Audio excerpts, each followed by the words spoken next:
Salutations everybody, it is Matty here today with something a little bit different for the channel. Normally we talk value, right? Say the value of a game during a review, but it's very rare we directly compare and contrast two experiences and talk about which one's offering something better for all of you out there. But this time, we're gonna go ahead and give it a shot because I'm lucky enough to own both an Xbox Series X as well as a PlayStation 5. Mind you, I purchased both these consoles with my own money. I've had a lot of people saying that like PlayStation or Xbox gifted me stuff. I've barely gotten anything free for this fall. And do know when it comes to game codes, I end up purchasing my own copy anyway, so my money's always on the line. But anyway, I bought both of these with my own cash, so I wanted to go ahead and share my experience with both these consoles and talk about the pros, the cons, what they offer from a user experience. I'm not going to be breaking down the teraflops and talking about the GPU and all that stuff. We're talking strictly the user experience because I'm going to be real with you all. That's my specialty. I'm not some tech guru. I'm sorry. That's just not me. And a lot of you have been asking where the studio's been at lately. I'm very scared to take my kids out of the house right now, okay? They need to stay put right now. I'm not comfortable putting my PS5 in my passenger seat and riding them to the studio right now. So we're just gonna have to stay put in our bedrooms for now, okay? So let's get it started with the first thing you really see when you fire up both these consoles, and that's the menus, the overall UI experience. Now, Xbox is going to be very familiar because the idea behind it is continuity. Whether you're on the Xbox One S, the Xbox One X, the Xbox Series X, the Xbox Series S, the Xbox One Original, your UI is largely the same. The only difference here on the Series X is it's a lot smoother to navigate. So I think that's a good thing in a sense because if it's not broken, don't fix it. I actually like Xbox UI because finding things has never been an issue. Whereas when you go over to PlayStation 5 now, the UI is very different from the last generation on the PS4 where it was a very simple cross media bar. You just scroll along all your apps and you find whatever you need. On the top bars, your profile information and all that good stuff. Meanwhile, on the PS5, it's presented in a much better way where the icons are tucked on the top row very neatly and all the information that you need on, say, a game you're looking at or the story you're looking at is taking up the bigger part of the screen. However, what I noticed as I used my PlayStation 5 more and more, and part of this is an adjustment because it is new, is that there's a lot of menus and menus and menus, right? Think of when you're on your computer and you're making a folder and then you put a subfolder into a subfolder.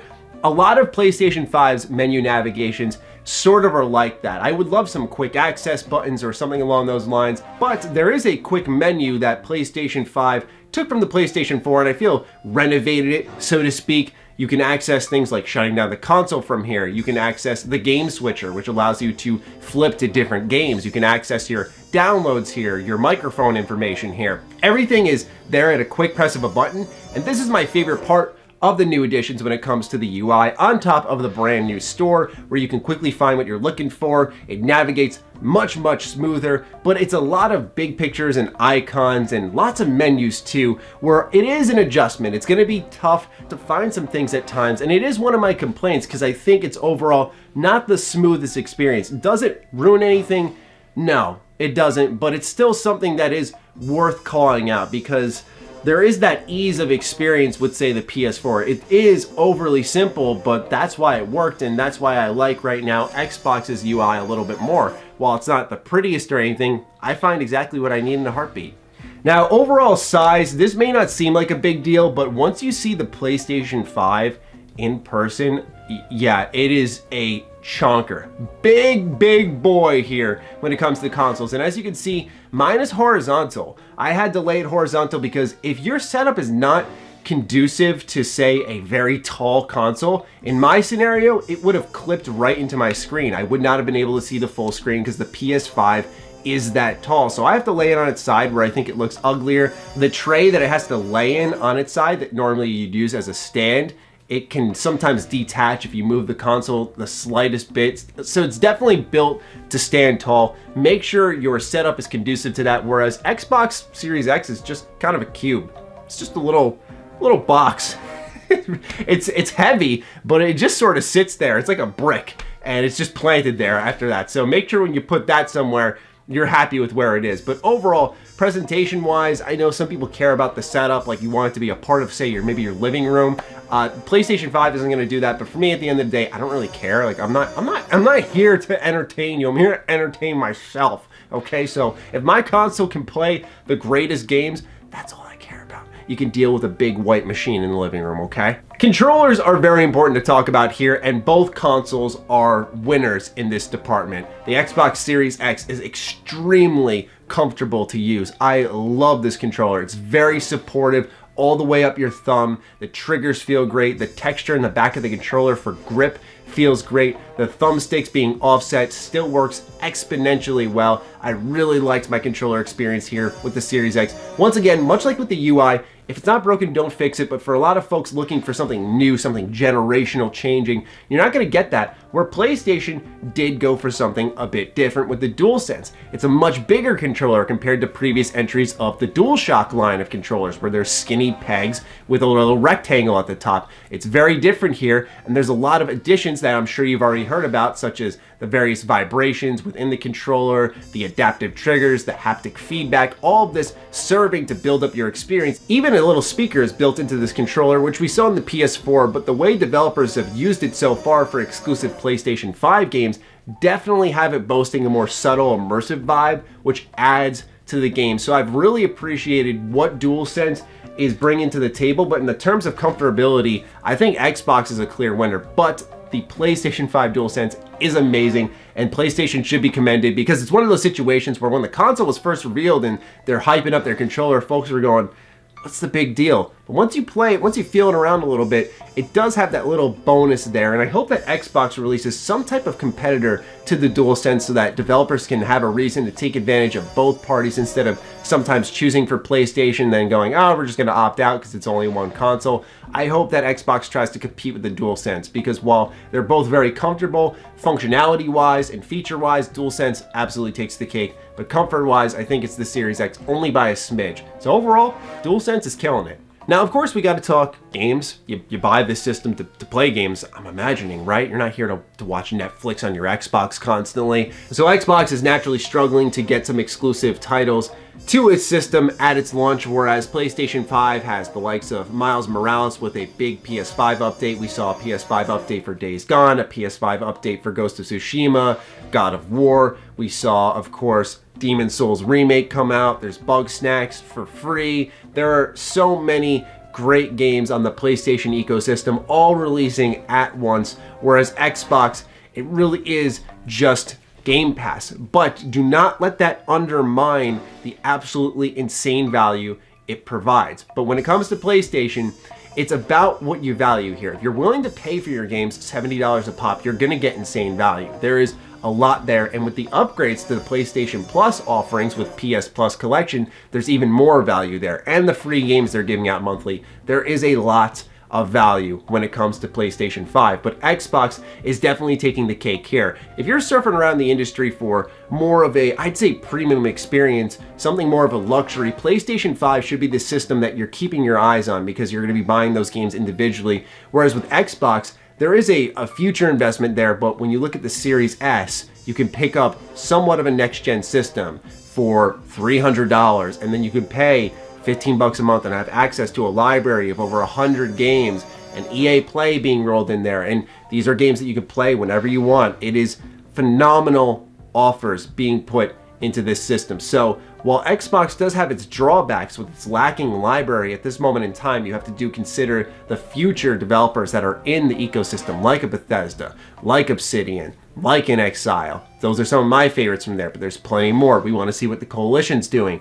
Halo Infinite is still in development. We don't know how that's going to turn out, although it is a little bit worrisome. But there's a lot of stuff that is very promising in the future. A lot of exciting games coming our way where Xbox can turn it up a notch. Maybe right now it may not be appealing, but keep in mind, if you're looking for value, you're looking to save the most money possible when you're gaming, look at Xbox's future, look at the price you can get it for. It's tough to argue, but PlayStation was smart and they did compete with PS Plus Collection, which as they gradually update alongside their PS Plus monthly game offerings, I think they're in a good position right now to continue battling against Xbox. When it comes to the games, that is personal preference, as is all of this, right? It depends if you're looking to spend those $70 for each game release. PlayStation has made it count most times. I think the only time I can personally think of a PlayStation exclusive that was released that I wasn't over the moon was probably Days Gone, and that really wasn't the most awful thing in the world. It was just very, to me, average, but a lot of people ended up digging it big time. And with the PS5 updates, I've heard fantastic things. So I do recommend picking it up. Or hey, if you're a PS Plus member, this sounds strange because normally you say this with Game Pass, but guess what? You can go into the PS Plus collection and boom, you've got Days Gone right there.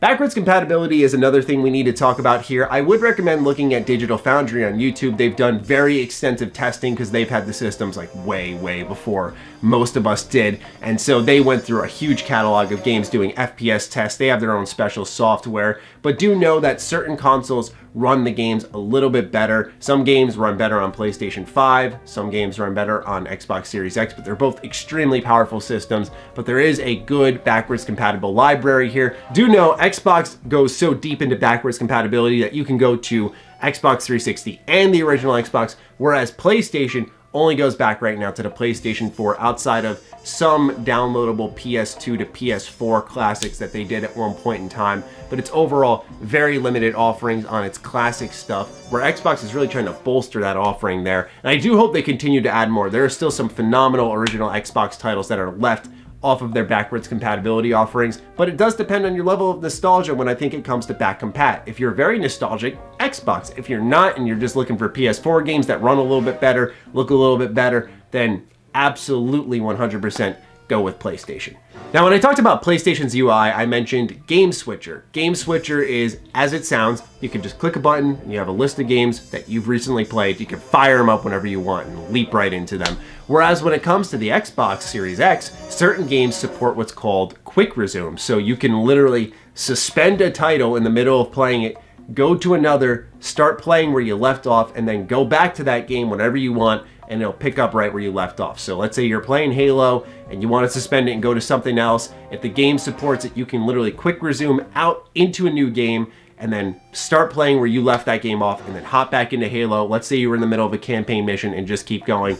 It's awesome. It is awesome to see in action, and you could definitely see a bright future there. Hopefully PlayStation considers adding something there, but PlayStation is sort of lacking on some of its offerings out of the box when it comes to like 1440p display support. There's a lacking of cold storage support. There's a lot of issues with both consoles out the gate. It's clear that they've struggled through the, we'll say, situation here going on in 2020, where it's really impacted the launch of these systems. I know a lot of people really want to be a part of the hype. My reasoning for picking up these consoles, I said it multiple times on my podcast, you know, this is my job. I am an enthusiast and I care very deeply about being on the cutting edge of things. And if you share that, you should look into picking up a system, because there are some really cool things both these systems show off. And I know a lot of people want to be there right out of the gate. But if you're looking for value here and you're looking to make sure all the kinks are out and you value your time a lot more, where you're like, hey, I just want to get the best experience when the time is right, wait on both these systems, right? The idea of this video is to inform you, not for you to pick a side, for us to die here in the console wars. Like, no, we love games here. I'm just highlighting the pros and cons of both systems I've experienced thus far. But when it comes to these systems right now, I haven't seen, outside of course, exclusives on PlayStation, that speaks to me the most, a real reason to buy in. And even then, why not wait a couple months where there's some software patches for the PlayStation 5, for example, and you've got maybe Ratchet and Clank and Gran Turismo, and you've also got Demon's Souls, Miles Morales, and now you can really buy into this bigger library with a better system and some kinks worked out due to consumer feedback for early adopters such as myself and many others. That's the best way to go, but I understand the desire to be there in that launch window to experience a console launch. They come so rarely. You just want to be there. But if you're someone who's looking at those idiotic scalpers online who are charging you $700 to $900, some way even over $1,000 for these consoles, just, you know, detach yourself, take a breath, do not make the leap yet. But if you have the option to at $500 and it's not going to go ahead and put you out of your house or something like that, of course, you know your financial situation better than I, maybe do consider it. But honestly, I would say right now, these systems, wait a little bit, right? Just wait a little bit, let them work out their kinks, let people like me and many others who have adopted early give feedback, wait for the stock to pick up so these scalpers can go screw themselves, and then get it at a fairer price. But like I said, value really I think goes to Xbox, where the premium experience is more along the lines of PlayStation. And of course, that could shift a little bit as the consoles generation goes on and we start to see the addition of maybe Avowed or whatever Bethesda's doing next being on Game Pass, and maybe they're exclusive to Xbox. The conversation will shift. So I wanted to make this in a little time capsule here during the launch week window of the consoles and just offer you all some of my thoughts. So that's how I feel about the PlayStation 5 and the Xbox Series X. How are you feeling about these consoles, whether you own them or not? I want to hear from you in the comments down below. Fire away. Other than that, follow me on Twitter, follow me on Instagram. Those links are in the description down below. Big thank you to all of the patrons who continue to kill it with the support here on the channel. I appreciate each and every single one of you, and I'll talk with you soon. Stay sexy, stay active. I love you all. Peace.